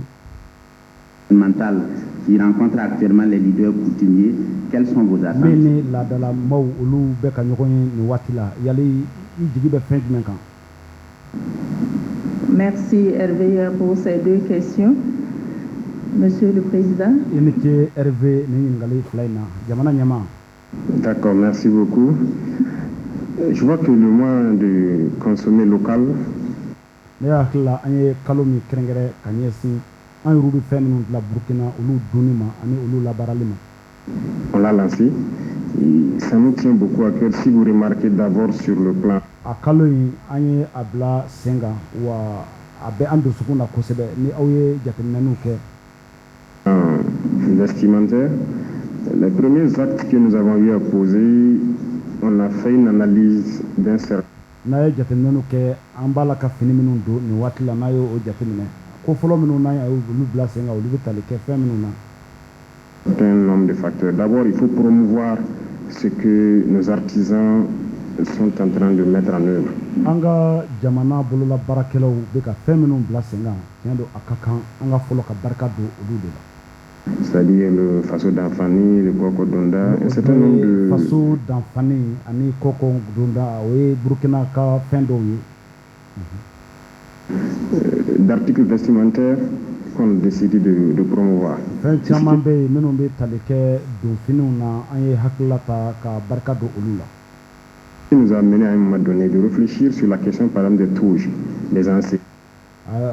kɛra sababu ye ka anw bila ka hakili jagabɔ kɛ fini min bɛ don enseignants la n'o ye lakɔli karamɔgɔw bɛ fini min don a ye an bila ka hakili jagabɔ kɛ o fana na. Enseignants qui étaient importés chèrement. Et donc on instruit le ministre de changer. Fɛn min yɛrɛ ni o tun bɛ bɔ jamana kɔ kan ka na wa wariba de tun bɛ don a la. Par exemple les touches. Aujourd'hui, an y'a ɲini ministre fɛ a ka toji ninnu a ka olu yɛlɛma. C'est fait en façon d'enfant. Les dames na o bɛ ka kɛ ni min ye o ye Burkina yɛrɛ fini n'o ye faso danfani o de bɛ ka kɛ ka baara kɛ o yɔrɔ la. Qui le font, mais il y a beaucoup de dames qui ont rejoint donc l'atelier. Baarakɛyɔrɔ minnu bɛ faso danfani dilan o maaw an bɛ fɛ ka barika don u ka baara la wa bi bi in na yɛrɛ muso caman bɛ olu taara don o baara la. Et ça fait une grosse main-d'œuvre qui est employée. Wa o bɛ kɛ sababu ye ka baara di an ka Burkina jamanaden caman ma. Comment l'instruction a été donnée à ceux de la justice de changer leur touche pour pouvoir s'adapter donc. Wa ci fana dira kiiri tigilamaaw ma u bɛ fani min don u kan na kiiritigɛyɔrɔ la u ka o fana falen. À notre façon d'enfani et beaucoup d'autres couches sociales, même dans l'armée. U ka o kɛ faso danfani u ka o de don kiiritigɛlaw kan na avocats kan na an ka kiiritigɛyɔrɔw la. Que si vous avez bien suivi la tenue même du ministre au conseil des ministres, c'est. Ali armée ta fanfɛla fɛ an bɛ fɛ ka faso danfani ka barika don a la an ka finitigiw ka don ni a ye jateminɛ kɛ ministre yɛrɛ conseil des ministres kɛnɛ kan fini min tun b'a la. C'est du façon d'enfani en fait. Donc il y a beaucoup de choses qu'on essaie de faire promouvoir ce qui est fait localement. Faso danfani o de tun bɛ ministre yɛrɛ kan na conseil des ministres kɛnɛ kan wa fɛn caman bɛ yen minnu ni u bɛ bila Burkina an bɛ fɛ ka barika don la. Et dans plusieurs autres domaines, surtout dans les produits transformés. Donc actuellement nous sommes dans la dynamique. Baarabolo caman bɛ yen jango fɛn minnu ni olu bɛ bama yɛlɛma bi bi in na an bɛ ka baara kɛ o bɛɛ kan. Dynamique de promouvoir tout ce qui arrive à transformer nos matières premières. Laɲini ye fɛn o fɛn bɛ se ka an ka sɔrɔ fɛnw bama yɛlɛma an yɛrɛ ka dugukolo kan ka barika don o kow la k'olu sankɔrɔta. C'est-à-dire les produits alimentaires pour que ce soit consommé par les Burkinabés. Min ye produits alimentaires dumuni fɛnw yaasa a ka se ka dun Burkina. Qui nous amène d'ailleurs à prendre un décret dernièrement pour instituer le fait que si quelqu'un veut importer un produit, peu importe le produit, tant qu'il y a des Burkinabés qui le fabriquent, il est obligé d'abord de prendre au Burkina. Et lorsque maintenant ça ne suffit pas, il peut aller prendre à l'extérieur. Donc, min kɛra sababu ye an ka sariya dɔw ta yali ni a y'a sɔrɔ maa dɔ bɛ yen a bɛ fɛ ka produit dɔ ladon an ka jamana kɔnɔna na fɔ a k'a lajɛ ni fɛn in n'a bɛ ka dilan Burkina o tuma min bɛ ka dilan Burkina a b'o de ta fɔlɔ n'a y'o ta a b'o jago ni o ma labɔli kɛ a bɛ se ka taa dɔ ta kɔ kan ka na ni o ye jamana kɔnɔ nka min bɛ Burkina o de kan ka jago fɔlɔ. C'est un acte fort qu'on a posé pour pouvoir encourager ceux qui produisent localement. O ye baaraba de ye an ye min kɛ yaasa ka maaw bila ka timinanja lana maa minnu bɛ ka baara kɛ Burkina yaasa ka kow dilan ka u timinanja u ka baaraw la. Par les Burkinabés. Donc sur ce volet, je pense que nous sommes dans une bonne dynamique. On ne peut pas dévoiler toute la stratégie à venir. O siratigɛ la ne hakili la an bɛ kuntilenna ɲuman kan an tɛna se ka an ka gindow bɛɛ fɔ nin yɔrɔ in na. Parce que comme je l'ai dit, ceux qui ont l'habitude d'importer, ça ne les plaît pas forcément d'appliquer ce que. I n'a fɔ n y'a fɔ cogoya min na maa minnu delilen don ka minɛnw ta ka bɔ jamana kɔ kan ka don n'a ye an ka jamana kɔnɔ nin ko in tɛna diya olu ɲɛ. Nous voulons. Mais si nous voulons être burkinabés, on est obligé de prendre des mesures. Ça ne va pas plaire à d'autres, mais ça va plaire. Nka ni an bɛ fɛ ka kɛ Burkinabé yɛrɛ ye a ka kan an ka fɛɛrɛ dɔw ta tiɲɛ don a tɛna diya dɔw ye nka a bɛna diya Burkina ka fanba ye. Plaire au grand nombre. Et je pense que c'est ça qui est le plus important. Ne hakili la o de Monsieur nafa ka bon. Karim Zango voudrait savoir vos attentes concernant vos équipes gouvernementales qui sont sur le terrain. Oui. Monsieur Karim Zango bɛ fɛ k'a dɔn i ka fɛla ye jumɛn ye i ka gouvernement mɔgɔ minnu bɛ terrain yɛrɛ kan i ka fɛla ye jumɛn ye olu ka ko la nin waati la. Donc ce sont des sorties qui ont été programmées il y a quand même un peu longtemps. C'est comme les premières sorties. Les sorties d'Odeye, nous blala senga kabi watijan gouvernement maokato kabo kata jamana yoro la yerunya kata da kokan. Qui ont coïncidé avec les événements de Barsalgo, je pense. On avait programmé plusieurs sorties mikerani au Tarabeni Barsalgo bengani wale minyesina et mon sortie mi benani o a sorti d'oeil. Sorti. Donc quand l'événement est arrivé, on a quand même dit aux gens de partir faire le programme. Donc watimi ni o bengani wale nyesina Barsalgo kauma anyanyi ni mofe ukata kata programme ke kata don fin remi kerai. Pendant cette période, on arrête le conseil des ministres pendant une semaine et donc on veut que les ministres aillent auprès des populations. S'enquérir des... Ambe fait ministre kata jamana den yeru koro duku la kata don fin min be jamana dun be de kun min gono kata ke sere ola. Les réalités, voir les réalités de visu et revenir parce que un ministre... Ou yeru nye kaye fin min be sena duku nuna ko don ka soro ka segam. Ministre, c'est au niveau de la décision. Et si vous êtes... Sabo onga ministry oye hakla tayoro de ministry for aller de hakla uta. Juste à Ouagadougou et que vous n'arrivez pas à comprendre les aspirations profondes du peuple, c'est compliqué. Onga ni ministry mi ndana Ouagadougou droma ebe Ouagadougou drom nga jamana dombe hamimi na fangoro fe ete odon abigele yako. C'est un programme, ça ne sera pas la première fois, ça ne sera pas la dernière fois. Ils sont allés vers les populations.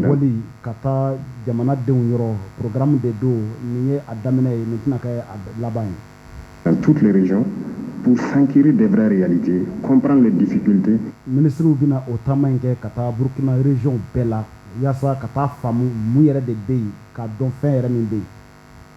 Et je pense que chaque ministre donc va réaménager son programme en fonction des besoins réels de nos populations.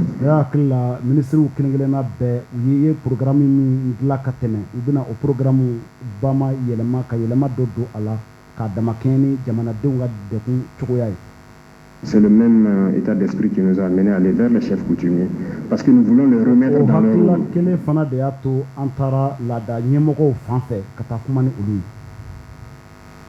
Leur rôle donc de maintenir cette cohésion sociale, l'unité, la paix, voilà.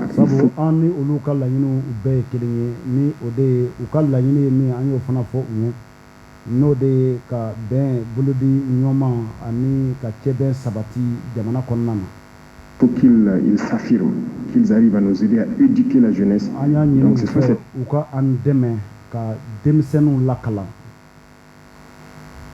Ces messages-là qui sont portés à leur endroit, parce que, quoi qu'on dise, ce sont des acteurs clés donc, de notre société. Nous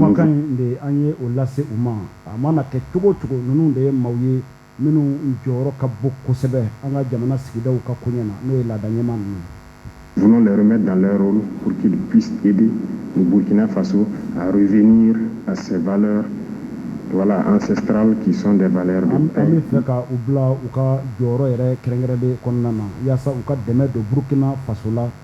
Burkina anga tabulu yemi ka korole ne oye ben ani buludi nyoma o kaseka sabati anga duguni anga jamana konnana. D'unité, de cohésion. D'accord. Merci pour ces éclairages. Monsieur le Président, l'actualité, la sécurité et la défense sont intimement liées. En attendant de... La halaya minu besena jamana kona ni bien rekono lakanako ani katase srasuka konyema ninu yefonye minu tuledo nyokona. Recueillir les préoccupations des auditeurs. Il y a maintenant 2 ans que, sous votre impulsion, le Burkina Faso... Jamana de minu belamena ambeka uluka préoccupation ni oyuka journako ambeka ulu franyokonka. Engager une guerre totale contre les groupes armés terroristes. Aujourd'hui, quel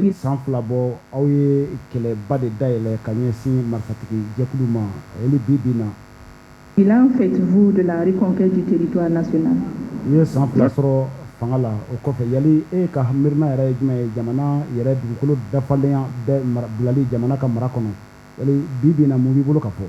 D'accord, merci. Nous cesserons de parler de la situation donc, du terrain, parce que c'est l'essence même de notre combat. Et comme vous l'avez dit,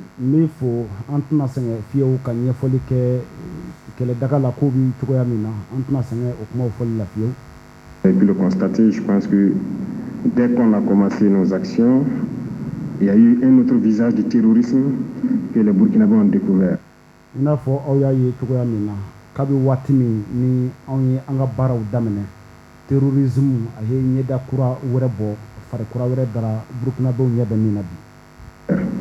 Voilà, donc ça nous a interpellé beaucoup, que ce n'est pas juste du terrorisme. Je pense que l'objectif de ces gens est encore plus grand que ça. La dernière fois, je parlais de guerre de 4e génération.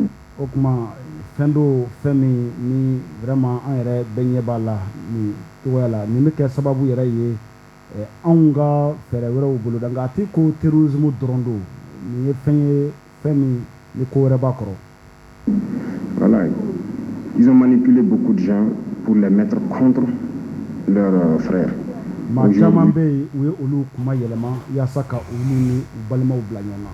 Oui, vous regardez, tant chez les terroristes que chez nous, ce sont des jeunes qui meurent. Et donc, il faut freiner ça, il faut arrêter ça. Pour le faire,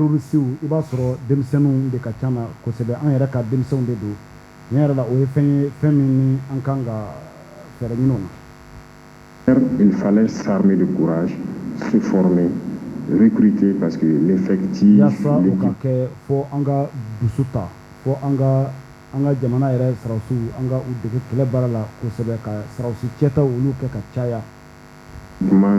Rien n'était à la hauteur pour pouvoir faire face.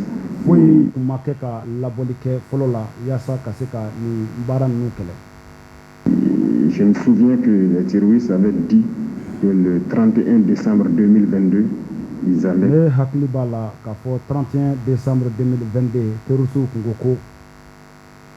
fêter la fin d'année à Ouagadougou. Après, quand on fait l'analyse, on se rend compte qu'ils pourraient le faire. Qu'est-ce qui allait les arrêter?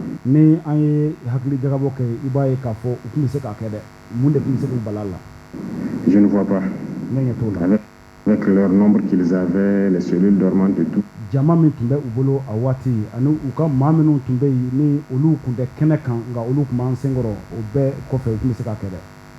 S'ils s'activaient un jour 20 décembre comme ça, ils pourraient fêter à Ouagadougou. Rien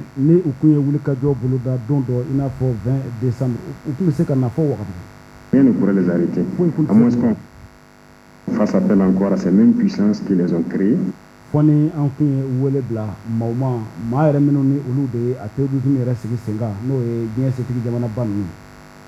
Pour venir s'interposer et nous mettre encore dans l'esclavage.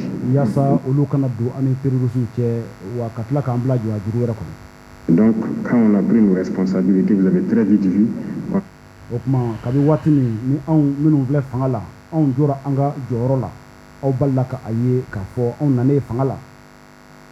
On a commencé à recruter, tant sur le volet militaire et aussi au niveau des VDP.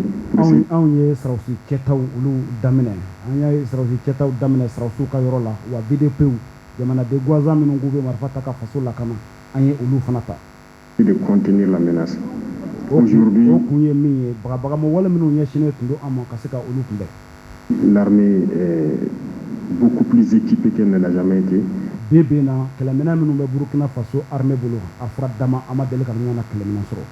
Mais nous disons encore ça, ce n'est rien. L'équipement va venir 10 fois. Beaucoup de fois plus performant que ce que nous avons.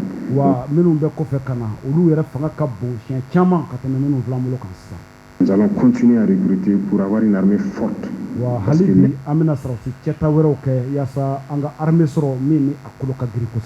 L'indépendance, la souveraineté, tant que vous n'avez pas une armée forte,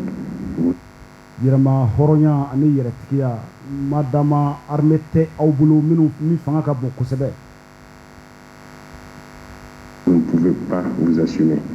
Donc ça va continuer dans ce sens et nous continuerons de faire face à la menace ainsi.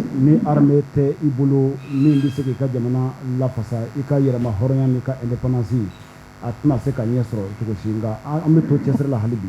Concernant toujours la lutte contre le terrorisme, certains Burkinabés font le lien entre réconciliation nationale et lutte contre le terrorisme. Est-ce que kɔrɔfɔ min bɛ tali kɛ réconciliation nationale la ka jamanadenw cɛ bɛn ka na ni bɛn jamanadenw ni ɲɔgɔn cɛ dɔw kan bɛ ko o ni terrorisme ko fɛn dɔw minnu tɛ taa ka ɲɔgɔn to yali ko tugu yɔrɔ juruba bɛ terrorisme ani jamanadenw cɛ bɛnni o ni ɲɔgɔn cɛ yaasa ka na ni bɛn ye wa. vous comprenez leur logique, Monsieur le Président? Est-ce que Burkina ka minnu bɛ k'a fɔ ko sigikafɔ de ka kɛ jamana ni terroristes ni ɲɔgɔn cɛ yaasa ka na ni bɛn ye yali u ka o fɛlɛ in e bɛ k'a faamu cogo di? C'est une phrase qui a emballé beaucoup de gens, mais il faut que les gens arrêtent de s'emballer avec ça. Ni kuma in ye fɛn ye Burkina maa caman bɛ yen minnu bɛnna a dingɛ kɔnɔna na. Réconciliation nationale, qui est en conflit avec qui? Ka jamanadenw cɛ bɛn ka na ni bɛn jamanadenw ni ɲɔgɔn cɛ jamanaden jɔn ni jɔn yɛrɛ de bɛ kɛlɛ la. Il faut se poser la question. A ka kan k'o ɲininkali kɛ. En conflit avec des bandits armés qui tuent. Anw ni maa minnu bɛ kɛlɛ la bandiw de don marifa bɛ u bolo u b'a la ka maaw bɔnɛ u nin na. Sans distinction, nous ne voulons pas nous réconcilier avec eux. U t'a la ka maa bɔ maa la u bɛ ka maaw fa dɔrɔn o ma sugu anw tɛ fɛ bɛnkan na ni an ni olu ni ɲɔgɔn cɛ. C'est ça que les gens appellent réconciliation. Nous ne voulons pas cette réconciliation-là. Ni bɛn na ni anw ni bandiw ni ɲɔgɔn cɛ ni maaw hakili la ko o de ye cɛbɛn ye o cɛbɛn sugu anw kan d'o ma anw t'o fɛ. Soit ils arrêtent, ils déposent leurs armes, ils reviennent à la République, mais nous ne pouvons pas laisser des gens en train de nous tuer et nous asseoir parler de réconciliation. Walima u b'u ka marifa bila u bɛ segin ka na jamana ma nka anw tɛ se ka maaw to yen minnu bɛ ka maaw fa k'a fɔ ko an ka bɛn ko cɛbɛn ka kɛ jamanadenw ni ɲɔgɔn cɛ. Non, nous allons combattre. Nous allons combattre jusqu'à ce qu'ils soulèvent. Abada an bɛ kɛlɛ de kɛ. Eux-mêmes le drapeau blanc. An bɛ kɛlɛ de kɛ fo ka taa fɔ waati min u ye drapeau jɛman kɔrɔtan k'a fɔ ko kɛlɛ ka jɔ k'u bɛ segin jamana ma fo k'a fɔ u y'o kɛ an tɛn'o to yen an bɛ to kɛlɛ de la. Et on verra. Donc, ce sont des termes que souvent certains emploient sans même savoir de quoi il s'agit. Nous recevons des correspondances dans ce sens. Kumaw ye maa dɔw bɛ yen u bɛ a kuma fɔ mais u t'a dɔn fɛn yɛrɛ min don. Aussi, des gens qui nous écrivent pour soi-disant nous donner des stratégies dans le sens de la cohésion sociale. An bɛ maa dɔw ka lɛtiri sɔrɔ u bɛ nin kumakan ninnu de kɛ a lɛtiriw kɔnɔ ko an ka sigi ka kuma ani bandi marifatigi ninnu ka sigi ka kuma bɛn ka na o hakili b'a la k'a fɔ ko u bɛ ka an bila sira ɲuman de kan ko nin ye fɛɛrɛ de ye pour que ka na ni bɛn ye. Social et tout, réconciliation nationale. Mais quand vous lisez au fond, u bɛ fɛn o fɔ ko jamanadenw cɛ ka bɛn jamanadenw ka bɛn sigi ka fɔ ka kɛ jamanadenw ni marifatigiw jamanadenw ni ɲɔgɔn cɛ. On ne peut pas réconcilier les gens, soi-disant réconcilier de cette façon. Il y a des gens qui ont... N'a y'a lajɛ yɛrɛ i tɛ se ka maaw cɛ bɛn k'a fɔ ko cɛ bɛn dɔrɔn don i n'a fɔ nin façon. Détruire ce pays, s'ils ont des problèmes en justice ou des problèmes avec la société. Maa dɔw de bɛ yen minnu ye jamana in ci n'a y'a sɔrɔ ko gɛlɛya bɛ u ni kiri cɛ kiri de kan ka boli u kan o kɔni kiri bɛ boli u kan. Mais il faut résoudre ce problème, il faut que les personnes reconnaissent, peut-être payent ce qu'ils ont fait, voilà, ou ce qu'ils ont pillé et tout, avant qu'on... maa minnu ye tiɲɛni kɛ maa minnu ye maaw bolofɛnw minɛ u la fo u k'a dɔn de u ye fɛn min kɛ. On parle de réconciliation, il ne s'agit pas de balayer tout ça du revers de la main et ni a dire au nom fɔra de la ko bɛn ko cɛ bɛn a tɛ ko fɛn fɛn kɛra ko an bɛ o bɛɛ fari ka bɛɛ kɛrɛfɛ an bɛ taa ɲɛfɛ k'a sɔrɔ foyi ma ɲɛnabɔ min ye min kɛ o juru ma sara o la foyi ma kɛ. Réconciliation, ça ne va pas s'arrêter, ça va continuer. Ça, c'est de ni an ye o bɛn sugu kɛ an ni ɲɔgɔn cɛ o kɔrɔ ye bɛnkanni wale a tɛna ban a ɲɔgɔnna wɛrɛw bɛna kɛ o bɛ wele de ko ɲangibaliya. Je rappelle, auditeurs de Radio Burkina, que vous suivez en antenne. Ne hakili jigin kɛ Burkina Faso radio lamɛnbaw k'a fɔ aw bɛ direct la. Direct spécial avec le président du Faso, le capitaine Ibrahim. Ani Burkina Faso jamana ɲɛma de bɛ direct la ale bɛ an bolokɔrɔ yan dɔ aw ka se ka ka ɲininkaliw kɛ ale la. Ibrahim Traoré, à l'occasion de l'an 2 de la transition, le président vous parle. A kɛlen ka de... san fila kɛ fanga la, président bɛ ka kuma aw fɛ fɛn minnu bɛ sen na. Joignez-nous au 25 30 49 n'a bɛ fɛ k'a ka 93. ɲininkaliw kɛ a ye a kɛ nin numéro ninnu na. ou le 25 33 33 37 et posez vos préoccupations. En attendant, nous retrouvons Hervé Kaboré pour d'autres séries de questions sur la sécurité et la défense. Hervé. Ambi Hervé Kaboré, bismillah, yasa aka yingali weraw ke président na minu ni olubi talike lakana koni srawsuka kunyana.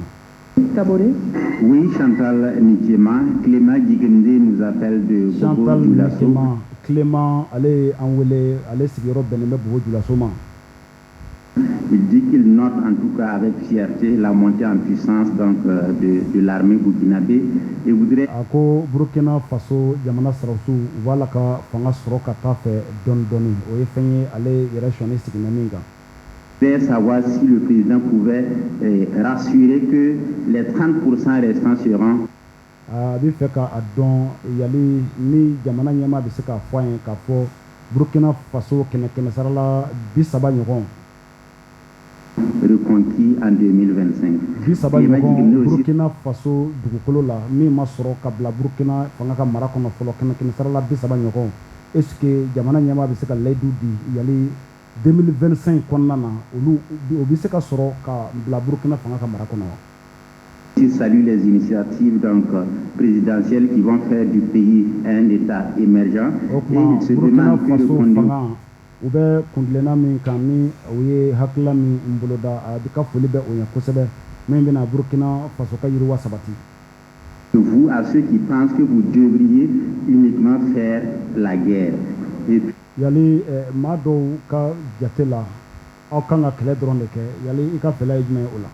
puis il y a Julien qui nous appelle de Gawa dans le sud-ouest et dit les fous. Niye auditeur wore ale bi bo ilu ale bi bo Burkina sigi dugu dola ale fana ye akani ngali ke.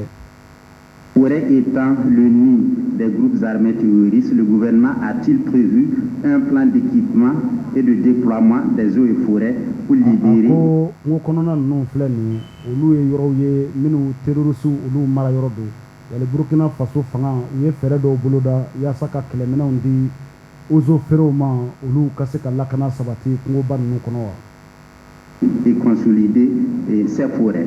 Il y a Diallo Aruna qui nous appelle de pas. Il demande est-ce qu'il est envisagé ale anwele kabo pa ale beka yingali ke yali l'ouverture de commissariat dans les communes qui n'en disposent pas. Yali ferebe obulu ka police so dayele commune kono police so da commune min kono. Merci Hervé pour cette série de questions. Nous allons commencer par la question de Clément Djigemde. Amina adamene ni Clément Djigemde aleka yingali sur la reconquête du territoire national.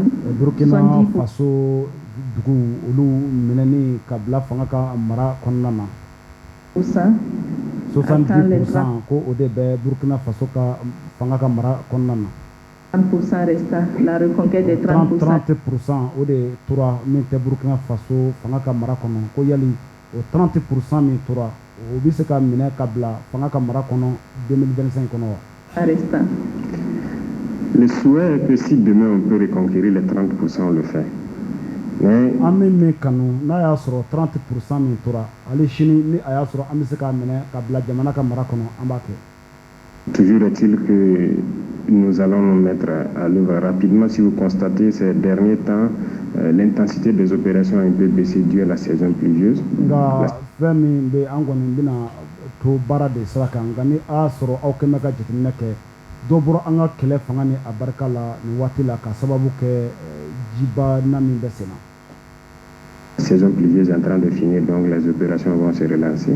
Okuma samia bina ban yali sone ke okuma kele bara ubina sigi singa kanye ka fanga damo kusele.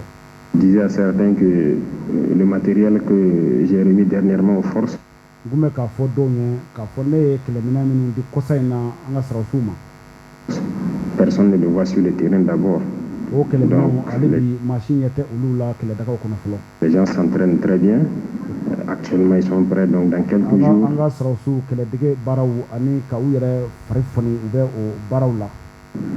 la lutte va reprendre de plus belle.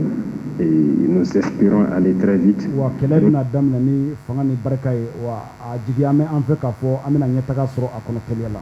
reconquérir le maximum, reverdir autant que possible. Quand on dit reverdir dans notre... ka anga jamana ka famba de mine nu amba wele ko reverdir anga srawsi kuma kana na fro reverdir o ka yoro de lakanai.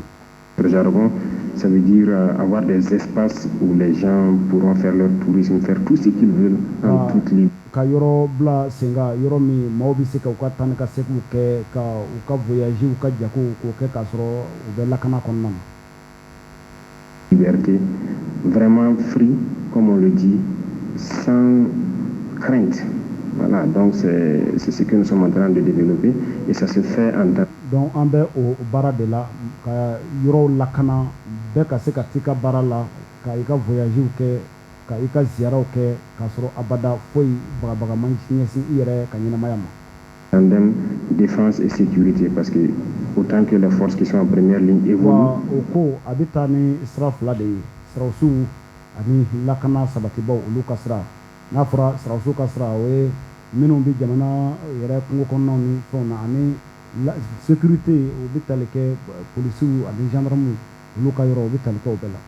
Il faut qu'à l'arrière, on réorganise les forces de sécurité pour pouvoir assurer donc la pleine quiétude des populations. Kakan srawsu ka kele kofe minu ni o sécurité mawye police ani gendarme ni ka tase jamana ka marfatiki yoro ma minu bi lakana sabati jamana dungeru ni nyonti ani jamana dungi jugwero che fo olu fana ka bla u ka bara hakela. Donc nous poursuivons. 2025 est décisif et nous allons aller dans ce sens. Donc en be bara la 2025 koni obina ke wati ni anjiki baka kosebe bara baw na ka kono. Que nous puissions reconquérir les 30% restants. Yasa anga jamana totura 30% mi amisika osro ka bla anga jamana ka mara kono tugun. Yul yen de Gawa di les forêts de Gawa ka ulu fe ale ngalke. Salgo et moi, il y a une histoire. Barsalgo et la situation du pays. Histoire d'Obey. Tarikou d'Obey, Alain Barsalgo. Ça, on le fait.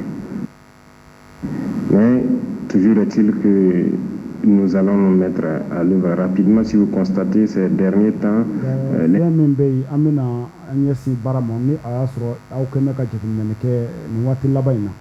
l'intensité des opérations a un peu baissé dû à la saison pluvieuse. Il est en train de finir, donc les opérations vont se relancer.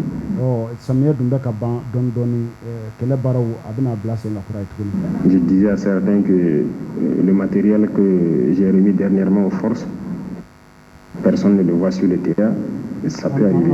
Posez vos préoccupations. En attendant, nous retrouvons Hervé Kaboré pour d'autres séries de questions. Je pense que ça accompagne la situation, on le fait. Mais toujours il dit qu'il note en reconquérir les 30% restants. D'accord. Yul Yen de Gawa dit les forêts étant le nid des groupes armés terroristes, le gouvernement a-t-il prévu un plan d'équipement et de déploiement des eaux et forêts pour libérer et consolider ces forêts, Monsieur le Président? Nous sommes là. Yali gouvernement est fait do sigi senga yasa ozo ferou ka minaundi uluma ko former yasa ko ngoba nu lakanawa. Dessus parce que les eaux et forêts, il faut le dire, quand nous sommes arrivés, nous avons essayé d'évaluer la situation. C'était malheureusement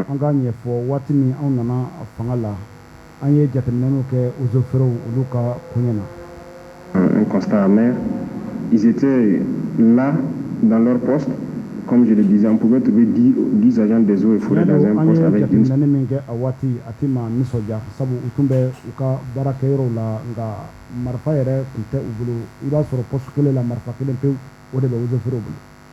une seule arme. Donc, si vous faites des années sans toucher à une arme, c'est un peu compliqué de dire aujourd'hui qu'on peut les injecter directement dans les forêts.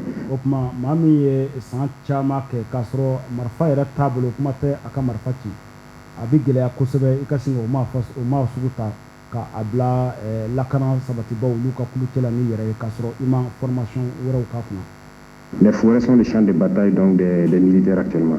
Ce sont les militaires qui fouillent les forêts. Ce sera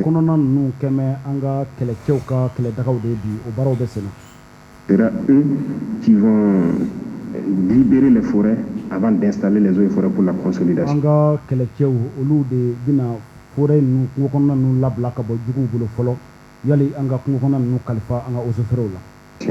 Et nous continuons le recyclage des eaux et forêts. Si vous remarquez, il y a certaines unités qu'on a pris un peu. An bɛ wuli ka jɔ la yaasa ka formation kɛ eaux et forêts kunna n'a y'a sɔrɔ aw ye jateminɛli kɛ an ye unité dɔw eaux et forêts ka unité an ye olu ta an ye u former an bɛ o baaraw kan. De recycler et les mettre à niveau pour que lorsque les militaires vont finir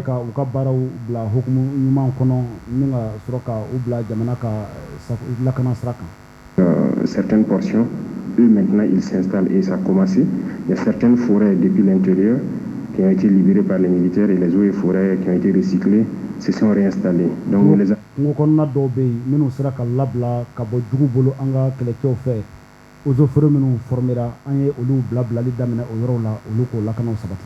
Nous avons rééquipé et au fur et à mesure nous continuons donc de faire monter leur puissance de feu pour qu'ils puissent contenir.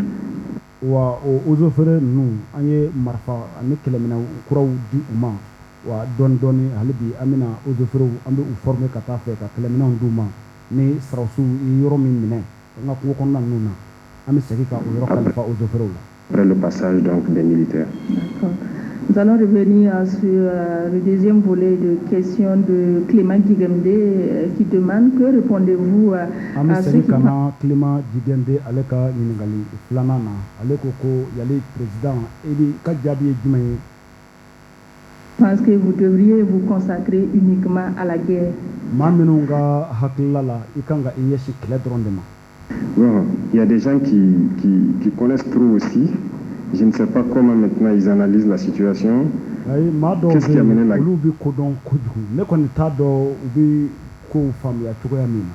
guerre? Il faut se poser beaucoup de questions. Certes, des puissances extérieures manipulent les gens, mais qu'est-ce qui fait qu'ils arrivent à manipuler les gens?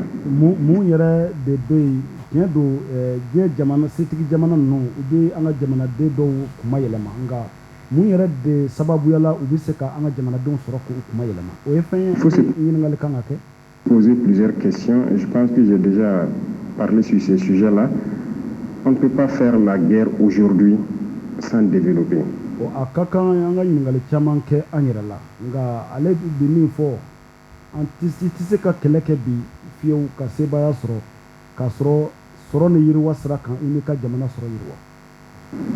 Si vous le faites, c'est que vous faites une erreur.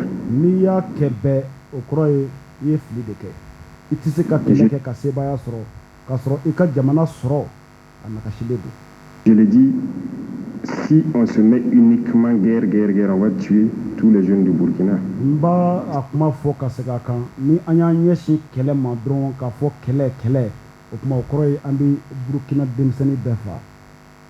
S'ils n'ont rien à faire, ils vont se faire enrôler, soit par...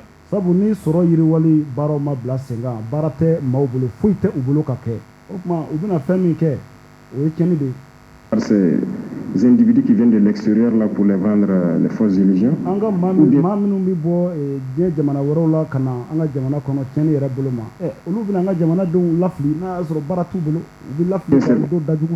Ils vont se mettre au braquage et tout. Aujourd'hui, dans certaines zones, les braqueurs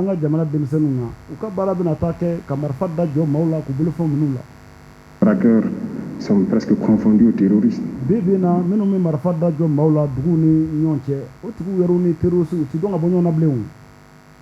Parce que si vous sortez sur une route et que vous commencez à arrêter des cars, vous tombez sur une patrouille, ils vont combattre. Ils vont vous combattre comme un...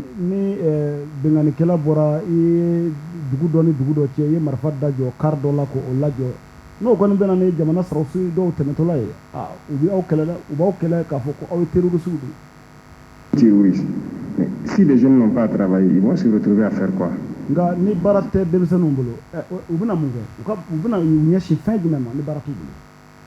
La ZVT, on dit c'est mère de tous les vices.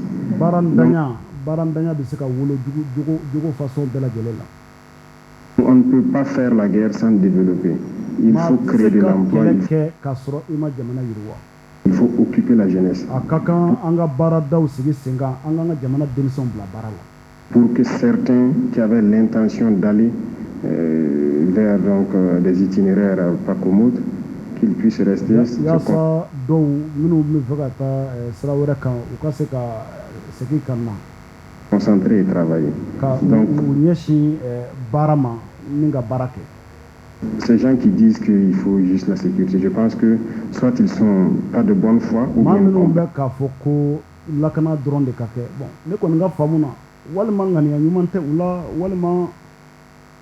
pas exactement ce que c'est que cette guerre.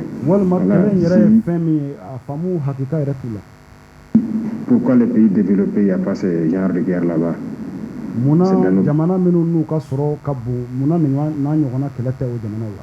Pays soi-disant pauvres, appauvris. Donc il faut que nous reprenions en compte nos richesses et donner du travail à la jeunesse.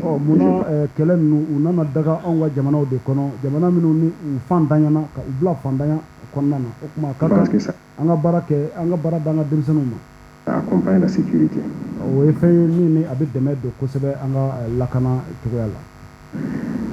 Toujours dans le domaine de la sécurité, Aruna Diallo de ça voudrait savoir, est-ce qu'il est envisagé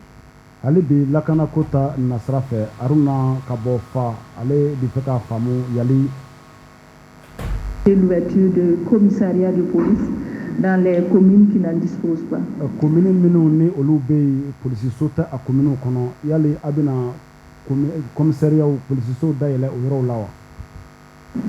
Si vous avez encore suivi, il y a eu un des conseils des ministres justement où on a remodifié l'architecture de la sécurité. Donc, conseil des ministres de la Conseil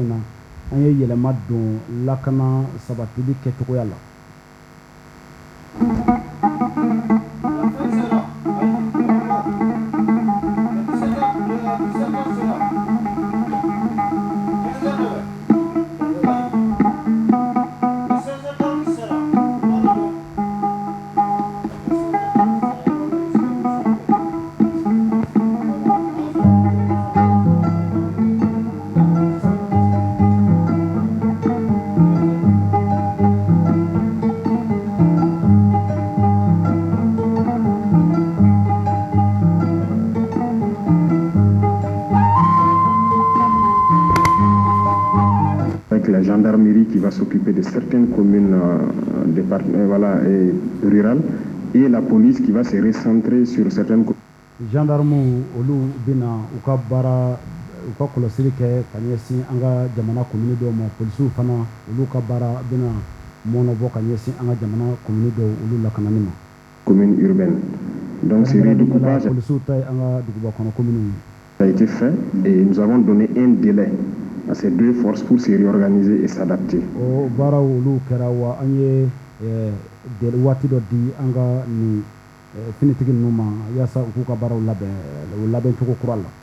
Et je pense que ça a commencé déjà dans plusieurs zones. Et les policiers ont commencé à reprendre leur position et les gendarmes aussi vont aller vers ces positions.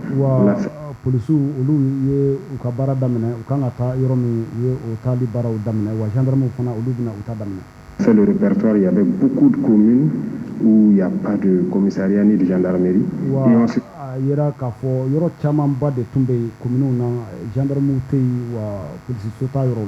retrouve dans certaines communes, certaines villes où les postes sont doublés. Police et gendarmerie sont là ensemble.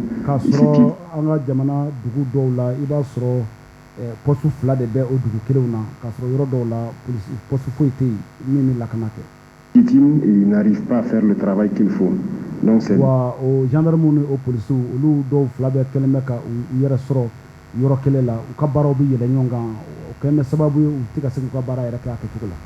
partant de ce constat que nous avons décidé de prendre un texte pour situer donc la zone de responsabilité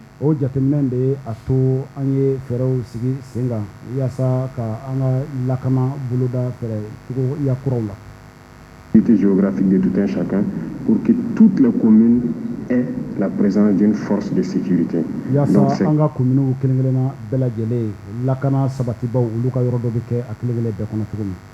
ça va arriver et le décret là, il y a un délai de mise en œuvre.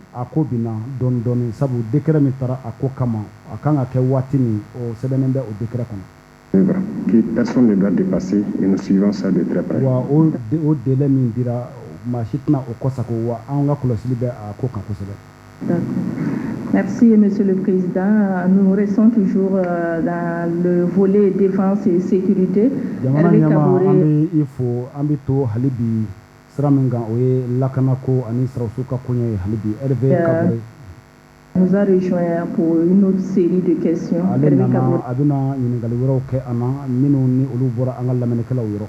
À vous la parole. Hervé Kabore kuma b'i bolo. Mariam Traoré de Orodara Mariam Traoré ka bɔ Orodara an ka foli bɛ ɲɛ. Malgré certains progrès, la situation sécuritaire reste difficile dans certaines ɲɛtaga dɔw olu kɛra nka o ni a ta bɛɛ lakanako gɛlɛya b'a la hali bi. régions. Quels sont les principaux obstacles pour la sécurisation du pays? An ka région dɔw la o tuma président an bɛ fɛ ka e ɲininka yali gɛlɛya yɛrɛ jumɛn de bɛ lakanako la an ka jamana yɔrɔ dɔw la. De Nyangologo demande que prévoit le gouvernement pour les VDP engagés dont l'âge est avancé et qui ne peuvent pas. Dɔ ye ɲininkali kɛ yali gouvernement kɛn bɛ ka mun de boloda VDP ɲɛ minnu ni olu ye marifa ta ka fara jamana kan ka dɛmɛ don jamana na kɛlɛ kɔfɛ gouvernement bɛna mun de kɛ u ɲɛ mun de labɛn recruter comme certains. Sawadgo Bourema. Sabu a dɔw bɛ yen a bɛ gɛlɛya olu ka se ka taa jamana saraosiya la. Une personne déplacée interne de Madjouari demande des ressortissants de la région de l'Est utilisent des numéros du Bénin pour les appels au Burkina. Mini ale kele ya bɔ a sigiyɔrɔ la ka taa sigi Madjouari ale u bɛ ka ɲininkali kɛ. Leur comportement semble suspect. Pourquoi ils dɔw bɛ yen Bénin numéro wɛrɛ de bɛ jamana wɛrɛ numéro bɛ u bolo u bɛ wele kɛ ni o ye olu ka taabolo fɛn dɔw min ni a bɛ se ka sɛgɛw bange. Sont pas interpellés. Et puis Salou Boubacar des Hauts-Bassins à Bobo du Lasso dit la dénonciation des accords avec la France a marqué un tournant décisif dans la politique étrangère du Burkina. Sano Boubacar ka bɔ Bobo du Lasso o ko ko France ni Burkina ni ɲɔgɔn cɛ sɔrɔsiw ka sira fɛ bɛnkan min tun bɛ o bɔrɔtɔli ko a kɛra sababu ye ka lahalaya kura dayɛlɛ Burkina. Quel est l'impact de cette décision et quel impact cette décision a eu sur notre sécurité et nos alliances? France ye gweni min kɛ ka bɔ Burkina yali o ye nɔ jumɛn to lakana ko cogoya la Burkina. Alliance internationale. Merci. Merci Hervé Kabore. Hervé Kabore. Pour cette série de questions, Monsieur le Président, on commence par la question de Madame Traoré, Mariam Traoré. Voilà. Jamana ɲɛma an bɛ ɲininkali in daminɛ ni Madame Traoré, Mariam Traoré ale ka ɲininkali. Sécurisation du pays. A ka ɲininkali min bɛ jamana lakanako kan. Il faut dire que, comme on l'a dit, tout de suite je parlais du terme rendre des espaces complètement verts. Ne tun bɛ k'a fɔ ko ka jamana kɛnɛw bila cogoya la min ni binkɛnɛnama don o kuma in kɔrɔ b'a la ka jamana sɔrɔsiw ka kuma cogoya la o b'a yira k'a fɔ ka jamana yɔrɔw k'a bila lakana kudayi kɔnɔna na ka a lakana mɔgɔ kana se ka ben mɔgɔ kan u b'o de wele wele cogo in na ale tun ye o kuma fɔ ka tɛmɛ. On peut avoir reconquis des territoires et installer les forces, mais l'ennemi peut toujours faire souvent des incursions. Tuma dɔw la an bɛ se ka jamana yɔrɔ dɔ minɛ kura ye ka bila jamana ka mara kɔnɔ ka jamana cɛfini tabaw bila a yɔrɔ la nka i b'a sɔrɔ jugu bɛ se ka tiɲɛni kɛ waati dɔw la. Parce que c'est une guérilla, ça peut arriver. Sabu kɛlɛ façon min don u b'a wele ko guérilla de jugu bɛ se ka bali ka poyi yɔrɔ dɔ la ka tiɲɛni kɛ ni ka tunu o façon de don o tuma hali ni ye yɔrɔ dɔ minɛ ka kɛlɛkɛw bila yen o t'a bali ko tiɲɛni tɛ se ka k'a yɔrɔ la. Comme je l'ai dit, nous avons préparé une certaine logistique pour lancer dans les prochains jours, la pluie est presque finie, la phase qui doit reverdir totalement certaines zones.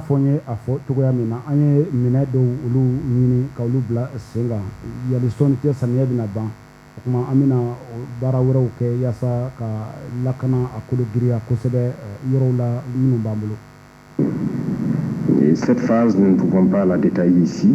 Ça sera de grands travaux, certainement, ça sera beaucoup.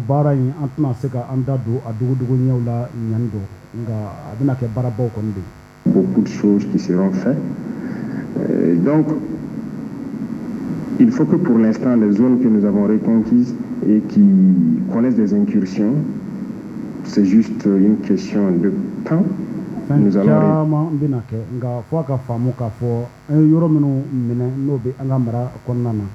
ni lakana ma sabati a yɔrɔ la ka ɲɛ hali bi baarabaw olu de b'a la ka na waati ko dɔrɔn de don yaasa ka u lakana fo ka wasa. Verdir ces zones-là pour que les gens ne puissent plus faire d'incursion. Et tout ça qui nous a amené aussi à réarticuler donc les forces de sécurité. Ka a yɔrɔ lakana fo ka lawasa yaasa maaw kana maa si kana se kana bɛnkanni walew kɛ a yɔrɔ kɔnɔna na. Lorsque nous allons mettre tous ces dispositifs en place, chacun s'installe dans la zone où il doit être. Et lorsque eux ils sont là, le renseignement et avec les VDP qui sont sur place doit permettre d'empêcher toute incursion. Donc c'est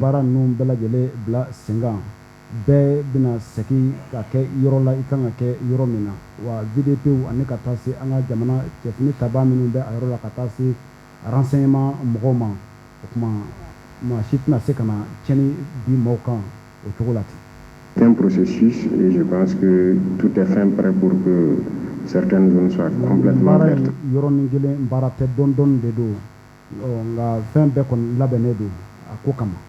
Au fur et à mesure. Les VDP participent à la reconquête du territoire et Loa Soma de Nyangologo voudrait savoir que VDP ulu bɛ ka dɛmɛ don jamana dugukolo dafalen o sɔrɔli o kɛlɛ baara la yali ɲininkali dɔw bɛ yen ale ye ɲininkali kɛ o tigi an k'ale ka kuma la. Quel est le sort réservé à ces VDP engagés dont l'âge est avancé qui ne peut pas être recruté? An ka lamɛnnikɛla dɔ ye ɲininkali kɛ yali VDP ninnu olu mun de bɛna kɛ u ɲɛ minnu ni olu si janfalen don u tɛna se ka taa jamana armée la hali ni kɛlɛ banna. Comme certains dans la fonction publique et autres. Oui, nous avons notre plan.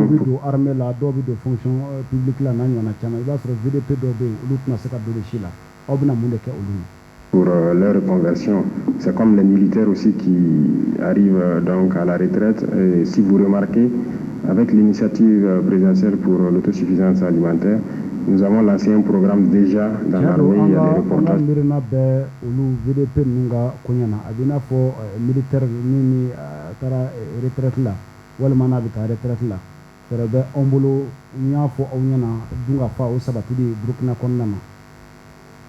Là-dessus, pour apprendre à certains militaires qui ont un certain âge à se reconvertir petit à petit à l'agriculture, à l'élevage.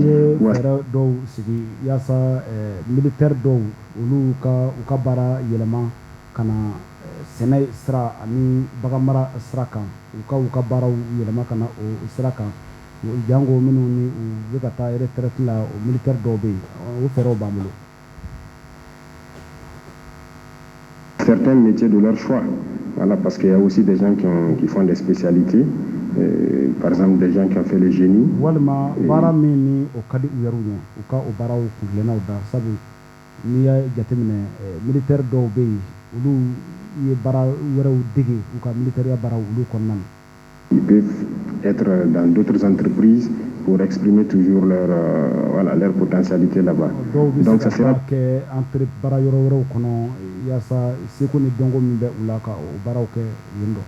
la même chose pour les VDP. Déjà, je suis passé une fois à Bagri et j'ai échangé avec des VDP là-bas où j'ai vu qu'il y avait beaucoup de personnes âgées qui...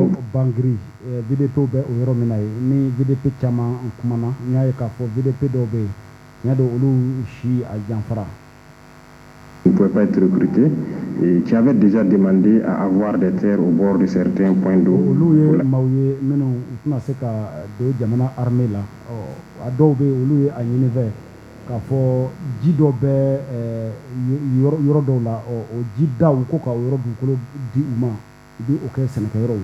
L'agriculture, donc nous avons instruit donc la BVDP pour mettre tout en œuvre pour que ces gens-là puissent s'installer et produire. Donc nous encourageons donc les VDP à ça aussi, ce qui a mené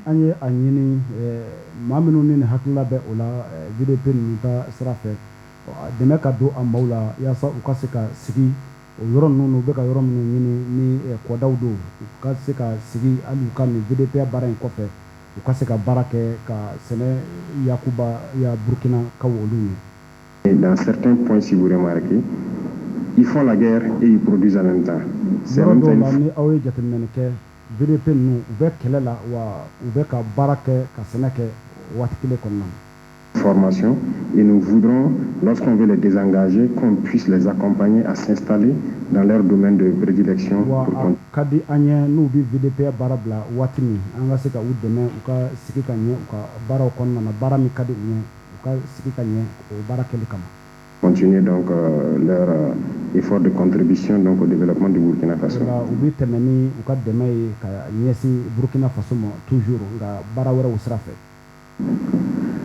Sawadogo Burema de Madjouari dans l'Est du Burkina. Kibaruya in an bɛ a jɔ nin yɔrɔ in na n ka technicien ye signalé k'a fɔ ko batterie b'a la ka dɔgɔya sabu courant tigɛlen bɛ anw fɛ yan Bamakɔ yan an bɛ batterie de kan batterie courant ale b'a la ka dɔgɔya nin waati la o bɛ an diyagoya an bɛ di émission in an b'a jɔ nin yɔrɔ in na ka foli di an ka lamɛnbagaw bɛɛ ma nin waati la ka hakɛto ɲini kɛ bɛɛ lajɛlen fɛ ni kuma ninnu tɔ an tɛna se k'a yɛlɛma bamanankan la ka sababu kɛ kuranko dɛsɛ min bɛ an na nin waati la. Abudulayi Yatara di Général Bilo ale de tun bɛ nɛgɛw la ka baaraw kɔlɔsi aw ɲɛ an b'a yɛrɛ fo kosɛbɛ sabu ni émission in a ma kɛ émission sudalen ye an nana tun a kan a tun bɛ technique la nka o n'a ta bɛɛ a ko a bɛ kɛnɛ di an ma an ka baara in kɛ an b'a fo o la kosɛbɛ vraiment k'a fɔ a ka cɛsiri la ka aw bɛɛ lajɛlen fo aw denkɛ ni aw balimakɛ Mamutu Kulibali ale de ye émission in ɲɛnamaya ni ala ma baasi kɛ an na ɲɔgɔn sɔrɔ kɛnɛ wɛrɛw kan ka kibaru wɛrɛw di ɲɔgɔn ma wa aw salamu alaikum warahmatullahi wabarakatuhu.